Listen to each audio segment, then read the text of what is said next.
آپ کے نام پر بچوں کے سامنے جو کچھ پیش کیا جا رہا ہے اس میں ظاہری نمود و نمائش پر تو بھرپور زور دیا جاتا ہے، لیکن باطنی طور پر اس میں شامل مواد کو طلباء کے رجحانات اور نصاب تعلیم کی ضروریات کے مطابق مرتب نہیں کیا جاتا ہے۔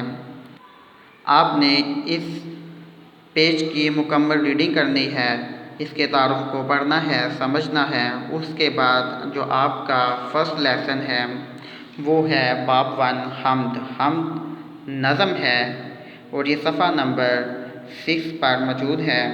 نیکسٹ پیج پہ آپ آئیں گے تو یہ اوپر لکھا ہوا ہے حمد۔ باب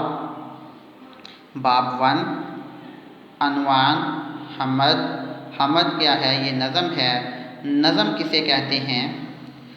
سب سے پہلے میں آپ کو نظم کا تعارف کرواتا چلوں۔ نظم تعارف: نظم شاعری کی ایک ایسی قسم ہے جو کسی ایک عنوان کے تحت کسی ایک موضوع پر لکھی جاتی ہے۔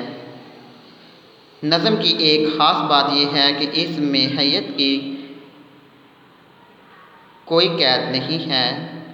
یہ بحر اور قافیہ سے پابند بھی ہوتی ہے اور ان قیود سے آزاد بھی۔ اس میں مضامین کی وسعت ہوتی ہے۔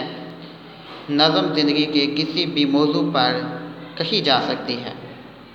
آگے حمد کی تعریف: یہ آپ کی ایکسرسائز میں مشق میں سوال بھی ہوگا جس کا آنسر پوچھا جائے گا آپ سے، تو آپ اسٹارٹ سے ہی لیکچر کو، میری بات کو غور سے سنیں گے، الفاظ کے معنی کو، جیسے ہی میں یہ آپ کے سامنے اشعار پڑھوں گا اس کی تشریح کو جو ہے وہ آپ غور سے میرے لیکچر کو غور سے سنیں گے تو آپ کی تقریباً مکمل ایکسرسائز جو ہے وہ لیکچر کے دوران ہی جو ہے وہ حل ہو جائے گی اور آپ کو یاد کرنا بھی نہیں پڑے گا اور آپ کا یہ سب چیزیں جو ہیں آپ کے ذہن نشین ہو جائیں گی۔ اب لکھا ہوا ہے حمد۔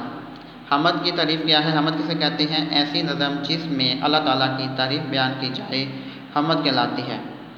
اس کے بعد نعت۔ نعت ایسی نظم جس میں حضرت محمد صلی اللہ علیہ وسلم کی تعریف بیان کی جائے نعت کہلاتی ہے۔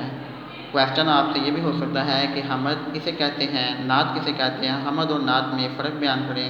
تو اگر آپ یہ دونوں ڈیفینیشن یاد کر لیں گے تو آپ اس کا تعارف بھی کروا سکیں گے، اس کے بارے میں بتا بھی سکیں گے اور اس میں فرق بھی جو ہے وہ بھی معلوم کر سکیں گے۔ اس کے بعد